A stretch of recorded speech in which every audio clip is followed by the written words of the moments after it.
Hello and welcome back to the channel. Today on Behr Builds Bikes, we've got a special GT Pro Series Heritage Old School. This one's in red. It should be a lot of fun. Let's jump right in.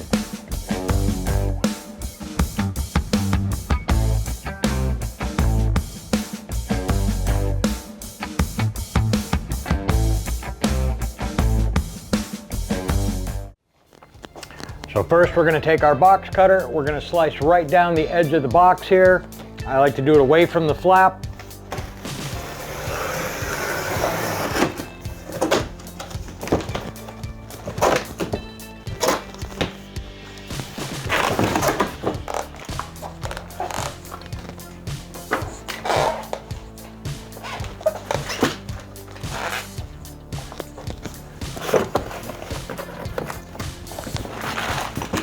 And our parts box and our pads.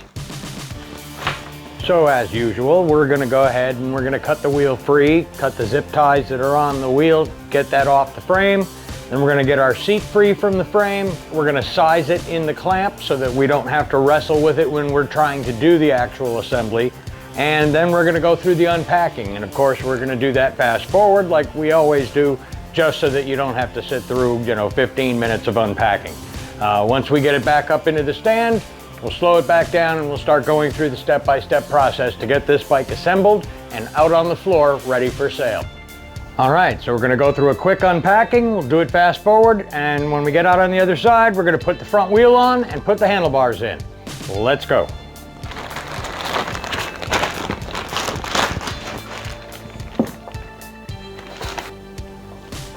All right, doesn't take much. All right, so we're going to take the 4 stem clamp bolts out so that we can get the handlebars up and in. I've already pre-loosened them a little bit.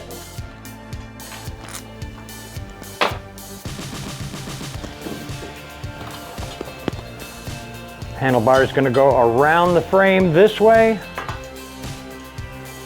Get it up into the stem. Start your bolts by hand so that you don't cross thread them. And with a 6mm, you can get them snug. We're not going to finalize the position of this yet because we still have to adjust it once it's down on the floor. But we're going to make sure that our handlebar is even in the stem and that the gap at the top of the clamp and the bottom of the clamp are as equal as we can get them. It gives better traction for that clamp to hold onto those handlebars nice and tight. I remember as a kid, these things would strip out all the time because we would just over-hork on those handlebars. We put our bikes through hell back in the 80s. All right, so that should be good for now. Now we're going to put our front wheel in. I've gone ahead and inflated both the tires to the recommended 65 psi. The washers that are on here have an inner flange that mates with the hole in the dropout. So it helps to center the wheel.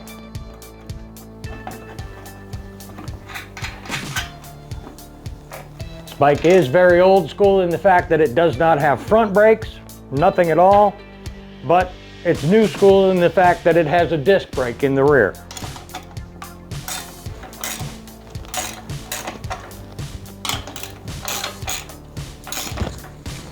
$15mm wrench, tighten down the axle bolts. Now we'll put the pedals on and then we'll move on to the rear. So we're going to unpack our pedal.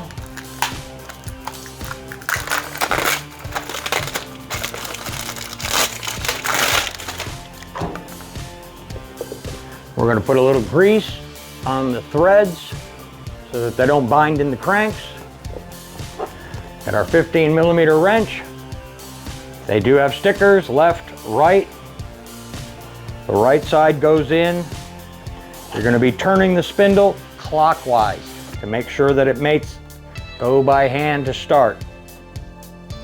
When you reach through the frame, you're going to still be going in a clockwise motion to get the crank started. You get the pedal started in the crank. Never force it. Let it mate on its own. Then you can put your pedal wrench on it and pedal these bikes backwards. And lock that thing down.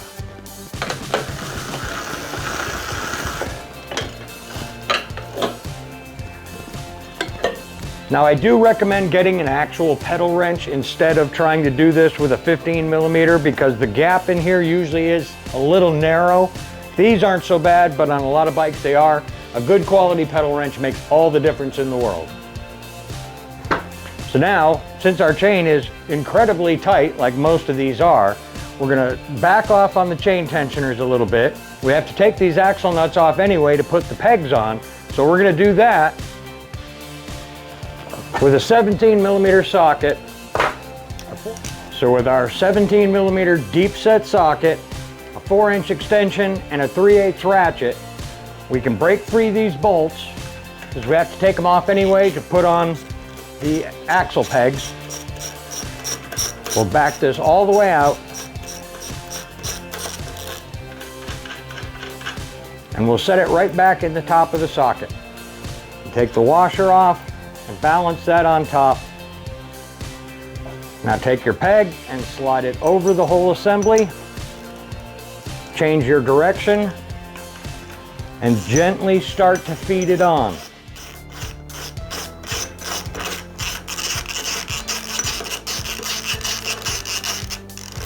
When it just starts to bottom out, you just made contact, stop. Because you're gonna have to do the other side and you're gonna have to adjust the chain tension. Now that we've taken the axle nut loose, the chain has slacked. We will adjust it with the chain tensioner. That's why we don't torque these down yet. We're just getting them set in place. And then we have to make sure that the wheel is aligned when we set the tension on those.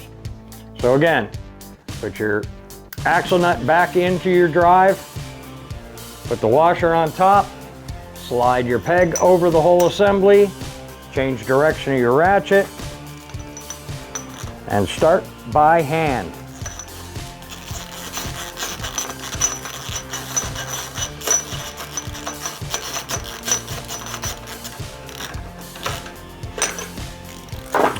All right, so these chain tensioners have a little lock nut on it. It's a 10mm. You're just gonna back it off counterclockwise, both sides. Then with a 5mm, you can tension it in.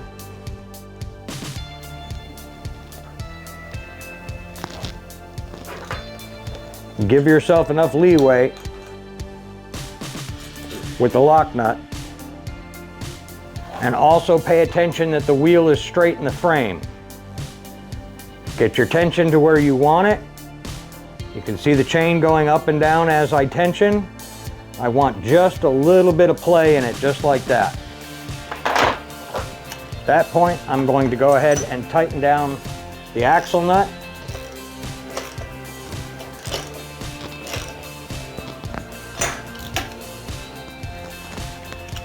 Make sure the wheel is straight in the frame here. This side, the tension seemed to be pretty good based on the fact that the wheel straightened out when I put it in. So we'll tighten down this axle nut as well. Next, we're going to move on to the disc brake. So we're going to slide our lock nut back, lock it in place. Same on this side.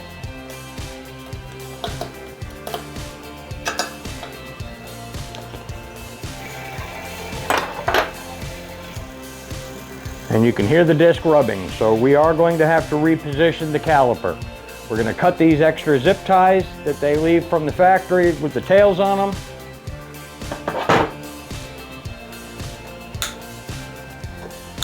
So that nothing's rubbing against the wheel while we're trying to do this. All right, so you can see this holding bolt and this holding bolt. We're going to loosen them up. I'm going to reach over and grab the brake lever and give it a little squeeze, rock the wheel back and forth. This is just going to give us a baseline. It's not going to be where we're going to torque it down. I guarantee this thing's going to be rubbing. Just a little bit. So we're going to look through the caliper along with the rotor and see where, if it's making contact and where it has to be adjusted. All right, so while shining a flashlight through the caliper, you can see that the rotor is not touching either of the brake pads right now. We've got it pretty much where we want it. So we're gonna lock down the holding bolt here and here.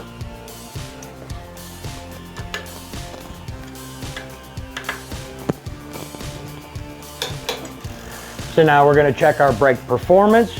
Now that it's not rubbing, we're gonna squeeze the lever, make sure she stops nice and firm. And we want maybe a third of the pull before she actually makes contact with the rotor. You don't want it bottoming out to the grip. At a very hard pull, it's only going halfway. So the next thing we have to do is put the little frame guide clips to hold the brake cable on. Then we'll get her on the floor, make sure the seat's at the right angle, make sure the handlebars are aligned with the wheel, and this one's pretty much ready for showroom floor. We'll put the reflectors on and the pad set. We'll do that in post once it's on the floor. All right, so these are the little clips that come with these things. You just tuck the cable up into the guide, rotate it on, and it'll clip in. Now some of them are already installed in the frame. You can just peel them out and do the same thing up front. And that's it. And now we'll put the pads on. So we have our 3-piece pad set. This one goes on the handlebar, this one goes on the main frame, and this one goes over the stem. Start with our handlebar.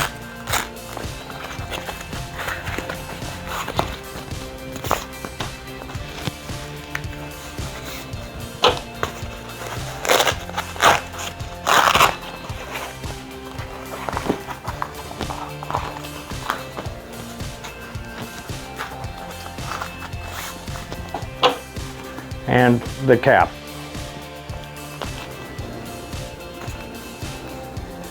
All right, looks like we've got a beautiful bike ready to ride. We're gonna take her down, we're gonna do our final adjustments. Yes, we will have to take this back off again to get to the 4 bolts, but the ones that hold the clamp straight are actually exposed.